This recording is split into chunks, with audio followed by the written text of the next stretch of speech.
It's the remake of the classic Disney movie, but is it a classic itself? All this and more on a brand new film review. We're talking Beauty and the Beast. Ladies and gentlemen, I just witnessed the remake, Disney's own remake of Beauty and the Beast of the 1992 animated film that was actually nominated for Best Picture in its time. Very impressive at the time for an animated film.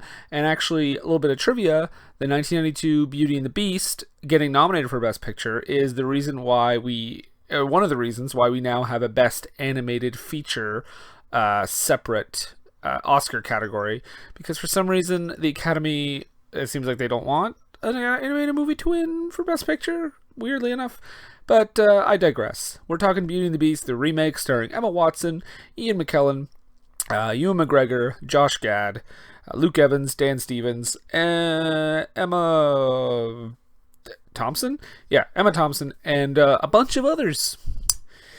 Now, the first thing I will say about this movie is it looks gorgeous. The look of the movie is beautiful. The scenes lifted from the cartoon, from the animated feature, are pretty much pitch perfect with the look of the film. The cinematography is very good. The production design, like I said, it looks beautiful. The other thing I will say is that the musical numbers are all intact. Plus, there's a couple of new ones. There's a really good one later on when the Beast kind of sings his tune. He's got another song that I'm 95% sure was not in the original film, and it's a good one. I really liked that one. Like it be our guest. Gaston, which is my personal favorite. My personal favorite in the animated movie. It wasn't my favorite in this one. It wasn't as executed as well in the animated. Gaston was not executed as well in this one as opposed to the animated movie, but I still enjoyed it. But yeah, so all the music is there. The look is great.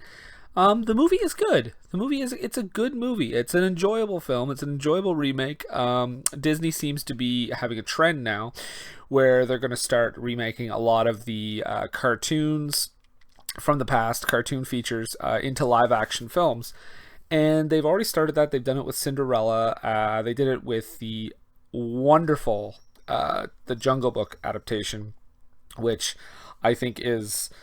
You want to see an example of a good way to adapt an animated film into a live action feature and make it even better and make it even more come to life almost. The Jungle Book is the way to go. I think I had that in my top 10 last year, or at the very least it was an honorable mention because it is phenomenal. However, there are some issues with this movie. I think it's not so much issues, but the only thing about this movie is that it's very much like it hits all the proper notes, and you get all the music that you like, and all the look is very beautiful and everything. But the only thing is that it's almost unnecessary. And I don't want to say don't watch the movie, because you should. You probably will enjoy it. A lot of people have been talking great things about it. And while I do think it's quite good, I'm just not saying it's great. It's almost unnecessary in the sense that it's pretty much shot for shot a remake of the original. It doesn't really bring a lot more to the table. I would argue actually that watching this film just made me want to watch the original again, which I probably will fairly soon here, because it just I just feel like it's almost like when you take it's like if I had gone back to watch the animated Jungle Book after watching the remake, because you would see, oh, okay, the animated Jungle Book film wasn't that great. Not saying this is as bad as the animated Jungle Book, don't get me wrong, but it kind of pales in comparison, because I have a spot in my heart for Beauty and the Beast, the animated film. And this one, while it acts as a good companion piece, but I wouldn't say it expands upon the original film or even improves it in any way. There's a couple things here I can point out as singular flaws. Now, of course, there's a big controversy about the character Josh Gad plays, LeFou, who is basically Gaston, who is the villain, basically Gaston's sidekick. Maybe I should go back and tell the plot. if you don't know if you don't know the plot by now, I mean, it's very basic. Belle is this girl in a small village. She's thought of as different because she wants to learn, she wants to read books, she's illiterate, which makes her stand out amongst everyone else. She even teaches the kids to read at times. The villagers don't like that. Her father is a very kind man. He goes to town to get something, ends up getting attacked. Not attacked, but getting imprisoned by the beast. This man who had a curse put on him, and he now has to live his life as a beast. And all his servants are like a clock, a candelabra, a teapot, etc., etc. So so Belle's father gets kidnapped by the beast. Belle goes to find him. Basically trades places with her father, so she becomes the beast's captor. But eventually, she grows fond of him. She learns what his situation is. She tries to escape, and he saves her life. They bond, etc., etc., etc. Anyway, the character Gaston is basically an asshole back in the village who wants to marry her. And yeah, he's a total prick. And he's got his little sidekick named LeFou, who is played by Josh Gad. So going back to that. Now, there is a little bit of controversy about Josh Gad playing this character. And I say controversy very lightly. But Josh Gad playing the character LeFou, and Disney has turned him into a gay character. Now, I'm of two minds on this. I honestly don't care if a character is going to be gay. Whatever. Fine. Like, I've seen many movies with many gay characters, bisexual characters, blah, blah, blah, blah. Seen it all. It has nothing to do with my enjoyment of the film. What I do take issue with is Disney making a big deal of this in their marketing and announcing it because they knew as soon as they announced it, it would cause controversy in some backwards areas of the world and only give them publicity. And I feel like they're almost using that as a marketing tool rather than using it to promote acceptance and tolerance of gay people.